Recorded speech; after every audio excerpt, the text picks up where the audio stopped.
आज से करीब 5000 साल पहले, जब चारों तरफ अंधेरा था, आसमान में तूफान, मथुरा की जेल में सन्नाटा और दिलों में डर था।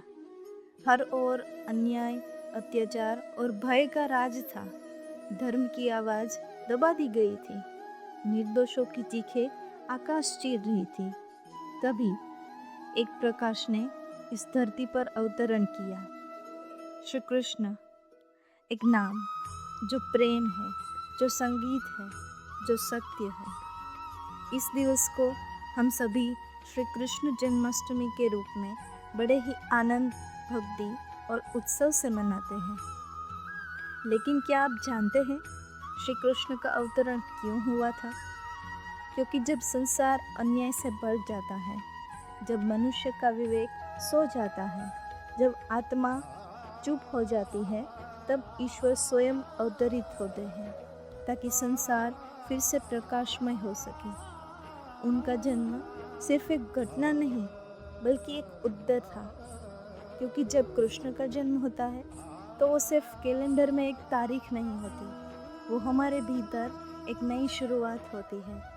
एक वादा होता है कि चाहे हालत कितने भी कठिन हो, रोशनी का रास्ता हमेशा खुला है।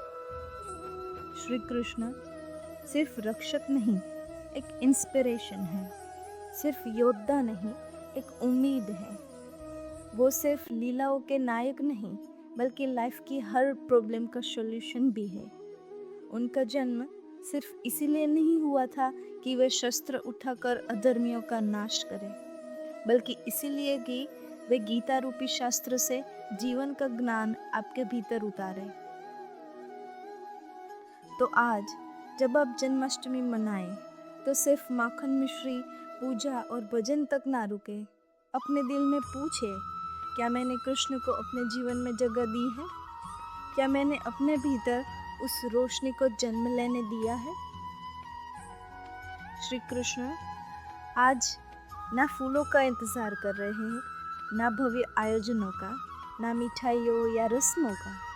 वो आपका इंतजार कर रहे हैं, आपके प्रेम का, आपकी जिज्ञासा का और सबसे ज़्यादा आपके साहस का। तो चलिए श्री कृष्ण जन्मोत्सव के इस पावन अवसर पर उनके जीवन से 3 बातें सीखकर हम भी अपने जीवन को बेहतर बनाएं। पहला, अपने आप से बात करने का तरीका बदलो। आप जैसे खुद से बात करते हो, क्या वैसे ही श्री कृष्ण से भी कर सकते हो? नहीं ना? तो अपने आप से प्रेम से बोलो, सम्मान से, धैर्य से, श्रद्धा और विश्वास से, क्योंकि आपके शब्द ही आपका जीवन बनाते हैं। हर मीठा शब्द, हर पॉजिटिव बात जो आप अपने आप से कहते हैं, वो आपको श्री कृष्ण के और पास ले जाता है। इस जन्माष्टमी पर अपने शब्दों को एक नया जन्म दीजिए। Positive affirmations brings positive life. दूसरा, भीड़ में भी भीतर शांति रखें। भगवत गीता की वाणी किसी शांत मंदिर में नहीं, बल्कि युद्ध के मैदान में गूंजी थी। चारों तरफ शोर था, भय था, रक्त था, पर श्री कृष्ण शांत थे, स्थिर थे, जागृत थे।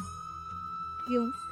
क्योंकि असली योग वही है जहाँ बाहर कितना भी तूफान हो, आपके भीतर एक कोना शांत रहता है। इस जन्माष्टमी उसी कोने को खोजिए जहाँ आप खुद से जुड़े रहते हैं। तीसरा, अपनी आत्मा को फिर से जीवित कीजिए। श्री कृष्ण नाचे, गाए, प्रेम किया।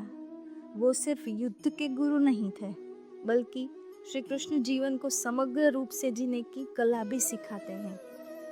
अगर जीवन सिर्फ काम और स्ट्रेस है, तो आत्मा कब जी पाएगी? इस जन्माष्टमी नाचो, गाओ, मुस्कुराओ, उन चीज़ों की ओर लौटो जो आपकी आत्मा को रोशनी देती हैं। वो संगीत, वो लेखन, वो टहलना, वो छोटे छोटे पल जहाँ आपकी आत्मा मुस्कुराती थी। क्योंकि जब आप शांत और सुखी होते हैं, कृष्ण आपके भीतर मुस्कुराते हैं। श्री कृष्ण का जन्म सिर्फ इतिहास नहीं, एक आह्वान है, एक इनविटेशन है। हर बार जब आप अपने भीतर प्रेम जगाते हैं, सत्य का साथ देते हैं और शांति को थामते हैं, श्री कृष्ण जन्म लेते हैं। इस जन्माष्टमी श्री कृष्ण को बाहर नहीं, अपने भीतर आमंत्रित कीजिए। जहाँ प्रेम है वहाँ कृष्ण है, जहाँ सच्चाई है वहाँ कृष्ण है, और जहाँ आत्मा जीवित है वहाँ कृष्ण है। क्योंकि याद रखिए, कृष्ण का जन्म सिर्फ हर साल नहीं होता, वो हर उस पल होता है जब आप अंधेरे में भी उम्मीद चुनते हैं, जब आप अन्याय के सामने भी सच्चाई का साथ देते हैं, जब आप डर के सामने भी मुस्कुराना सीख जाते हैं। आप सभी को जन्माष्टमी की हार्दिक शुभकामनाएं। जय श्री कृष्ण।